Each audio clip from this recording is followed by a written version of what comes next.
블레셋 사람이 다시 이스라엘을 치거늘 다윗이 그의 부하들과 함께 내려가서 블레셋 사람과 싸우더니 다윗이 피곤하매 거인족의 아들 중에 무게가 300세겔 되는 노창을 들고 세 칼을 찬 이스비브노비 다윗을 죽이려 하므로 수르야의 아들 아비새가 다윗을 도와 그 블레셋 사람들을 쳐 죽이니 그때 다윗의 추종자들이 그에게 맹세하여 이르되 왕은 다시 우리와 함께 전장에 나가지 마옵소서. 이스라엘의 등불이 꺼지지 말게 하옵소서 하니라.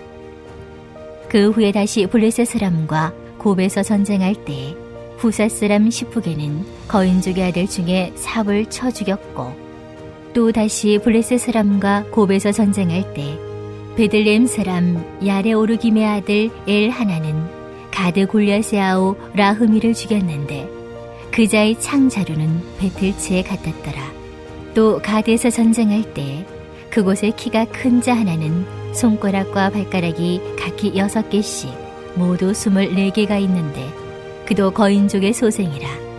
그가 이스라엘 사람을 능욕함으로 다윗의 형 삼마의 아들 요나단이 그를 죽이니라. 이 네 사람 가드의 거인족의 소생이 다윗의 손과 그의 부하들의 손에 다 넘어졌더라. 할렐루야. 말씀으로 하루를 시작하시는 성도님들에게 하나님의 은혜와 평강이 가득하시기를 주님의 이름으로 축원합니다. 오늘은 계속되는 영적 전쟁이라는 제목으로 사무엘하 21장 15절에서 22절까지의 말씀을 함께 나누고자 합니다. 이 시간 우리에게 주시는 말씀을 듣고 묵상할 때 우리 삶 가운데 만나는 수많은 문제와 고민, 그리고 영적 전쟁에서 승리하시는 전주 안디옥교회 성도님들 다 되시기를 소망합니다. 오늘 본문 15절에서 이스라엘은 블레셋과 또다시 전쟁을 하였다고 합니다. 블레셋 사람이 다시 이스라엘을 치러 왔고 다윗은 부하들을 이끌고 전장으로 나갔다고 합니다. 아마도 블레셋은 다윗 왕이 나이가 들면서 몸과 마음이 예전 같지 않았을 것이다. 압살롬의 반역으로 인해 이스라엘 지파가 다윗을 중심으로 연합하지 못하고 약해진 상태라고 판단하여 이스라엘을 치러 왔을 것입니다. 성경을 해석하는 관점에 따라서 오늘의 본문을 사무엘하 8장 이전의 사건으로 보기도 하는데요. 그러니까 8장 1절에서 다윗이 블레셋에게 항복을 받았기 때문에 그 이전에 벌어졌던 전쟁의 모습을 기록하였다는 겁니다. 히브리어 원문에도 아직 전투가 있던 때의 일이다로 기록되었기 때문에 이러한 관점에서 좀 더 무게가 실리는 것이죠. 어쨌든 블레셋을 비롯한 주변국들은 끊임없이 이스라엘 백성을 괴롭히고 약탈하고 그 땅을 빼앗으려고 싸움을 걸어왔던 거예요. 그런데 여러분, 우리 인생도 마찬가지예요. 과거에나 지금이나 우리는 매일 전쟁하듯이 살아갑니다.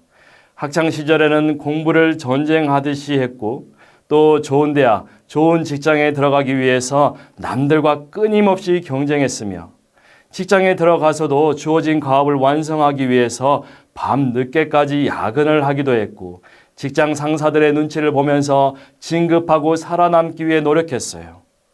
사업이 잘 될 때도 있었지만 그렇지 못해서 먹지 못하고 잠 못 이룰 때도 더 많았어요.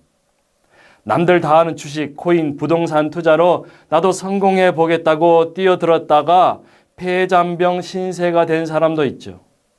자녀를 낳고서도 전투적으로 육아를 했고 밤새 우는 아이 때문에 힘들어했어. 갑자기 열이 나고 또 아플 때면은 아이를 둘러엎고 병원으로 달려가기도 했어요.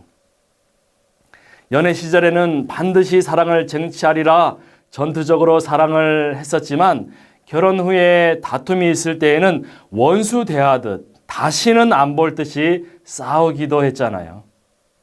그런데 진짜 전쟁은 영적 전쟁이에요. 진짜 무서운 상대는 이 땅을 지배하고 다스리는 악한 영들과 그 영에 사로잡힌 악한 자들이란 말입니다. 악한 영들은 지금도 우는 사자와 같이 우리를 넘어뜨리려고 우리의 약한 부분을 파고들어요. 그래서 틈만 하면 우리의 숨통을 부여잡으며 예수를 부인하라고 말하죠. 우리는 이미 예수 그리스도의 보혈로 깨끗하게 되었고 그래서 영원한 생명을 얻게 되었음에도 불구하고 우리를 죄와 사망으로 위협하면서 살고 싶거든 세상에 충성하라고 말해요. 마치 뱀처럼 너희가 결코 죽지 아니하리라, 너희 눈이 밝아져서 하나님처럼 되리라 속삭이면서 또다시 말씀에 불순종하는 죄의 종노릇하라고 유혹해요.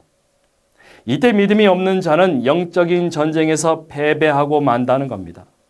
하나님이 내 인생을 책임지시며 전쟁은 하나님께 속하는 것이라는 그 믿음이 없으니까 날마다 전쟁에서 치게 되고 그 마음이 공허하고 불안하고 강팍해져서 사랑도 없는 거잖아요. 그래서 육신의 고통, 마음의 괴로움이 끝나지 않는 거죠. 감사하지 못하고 만족하지 못하고 사랑하지 못하고 서로 믿지 못해서 매 순간을 전투적으로 살아갑니다.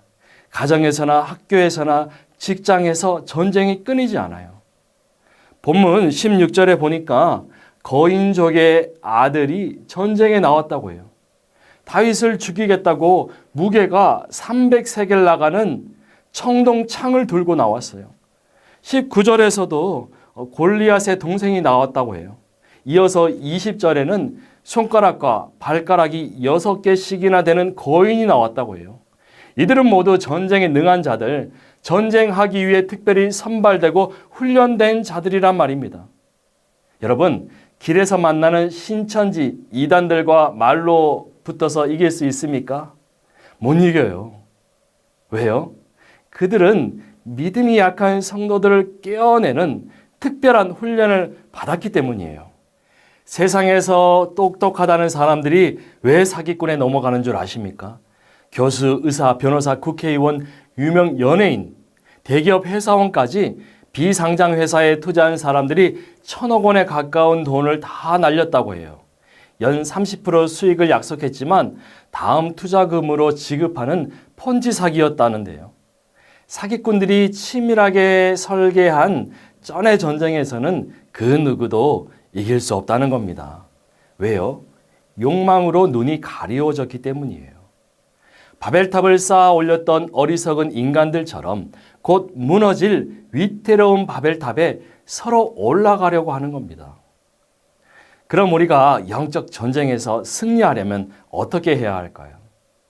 마가복음 9장에서 귀신 들린 아이의 아버지가 예수님께 나왔어요. 귀신은 아이의 육신에 들어가 육체의 고통을 줄 뿐만 아니라 정신까지도 지배해서 불과 물에 들어가 죽을 뻔했다고 아버지가 증언했는데요. 그런데 문제는 앞서 제자들이 귀신과 싸워봤지만 이길 수가 없었고 오히려 그 일로 소동만 일으키고 말았다는 거예요. 그때 예수님은 제자들을 향해서 믿음이 없는 자라고 책망하셨어요. 또 그 아이의 아버지에게는 할 수 있거든이 무슨 말이냐? 믿는 자에게는 능히 하지 못할 일이 없느니라 하셨어요. 여러분, 이 땅에서 우리가 만나는 모든 전쟁에서 승리하는 비결은 오직 믿음뿐임을 믿으시기 바랍니다. 다윗은 시편 24편 8절에서 이렇게 고백했어요. 영광의 왕이 누구시냐? 강하고 능한 여호와시요 전쟁에 능한 여호와시로다. 아멘. 다윗은 전쟁에 나갈 때마다 스스로의 힘과 능력이 아니라 이 전쟁은 하나님이 싸우신다. 그 믿음으로 나갔다는 겁니다. 다윗이 처음으로 나갔던 전쟁, 거인 장수 골리앗과 싸움에서 그는 이렇게 고백했죠. 너는 칼과 창과 단창으로 내게 나오거니와 나는 만군의 여호와의 이름 곧 네가 모욕하는 이스라엘 군대의 하나님의 이름으로 내게 나아가노라. 아멘. 상대는 거인이고 큰 칼과 창과 갑옷으로 무장했어요. 그에 비해서 다윗은 작은 소년이었고 그의 손에는 칼과 창이 들려있지 않았죠. 방패도 갑옷도 없이 물매와 돌 하나만 가지고 나아갔어요. 왜냐하면 그는 믿음으로 무장했기 때문이에요. 지금 이 순간 하나님이 나와 함께 하시며 하나님의 이름으로 전쟁에 나아갔을 때 반드시 이기게 하신다는 믿음이 있었기 때문에 그는 승리할 수 있었다는 겁니다. 그런데 여러분, 다윗은 전쟁이 한창일 때 육체의 욕정을 이기지 못하고 부하 우리아의 아내 밧세바를 취하는 범죄를 저지른 일도 있었어요. 거기서 그치지 않고 우리아를 전장으로 내몰아 죽게 만드는, 그래서 하나님 앞에서 씻지 못할 부끄러운 죄악을 저질렀어요. 마찬가지로 우리의 믿음이라는 것이 순간의 유혹에 넘어지고 조그마한 풍랑이 일어도 물속에 빠지고 마는 연약한 믿음이라는 거예요. 오늘 본문 15절에서 다윗이 피곤했다고 하는데요. 여러분, 나이가 많고 몸이 아프고 비록 가진 것 없지만 말씀에 순종하고 믿음 지키면서 영적인 전쟁에서 승리하는 인생이 복된 인생입니까? 반대로 젊고 건강하며 세상 부귀와 권력을 가지고도 죄 지으며 사는 인생, 조금만 어렵고 힘들어도 믿음 내던지고 세상에 굴복하는 인생이 더 복된 인생입니까? 당연히 말씀에 순종하며 믿음 지키는 인생이 복된 인생이지요.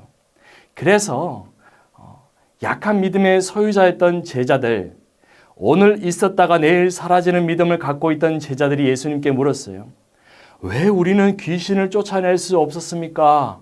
다시 말해서 우리도 예수님으로부터 귀신을 쫓아낼 권능을 받았는데 왜 귀신을 이기지 못합니까? 라고 묻는 제자들에게 예수님은 기도가 아니면 할 수 없다고 하셨어요. 오직 기도만이 귀신을 이기고 승리할 수 있다고 하셨어요.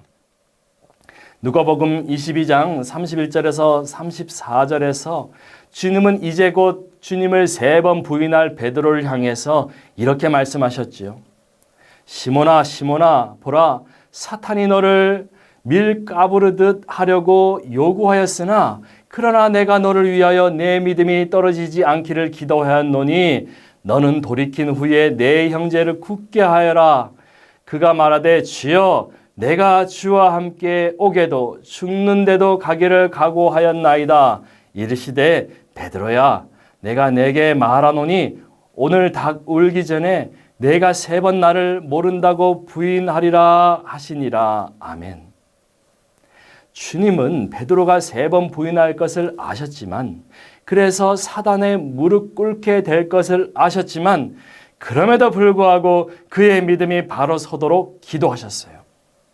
분명 주님의 기도가 있었기 때문에 그는 다시 주님의 제자로 돌아올 수 있었다는 겁니다.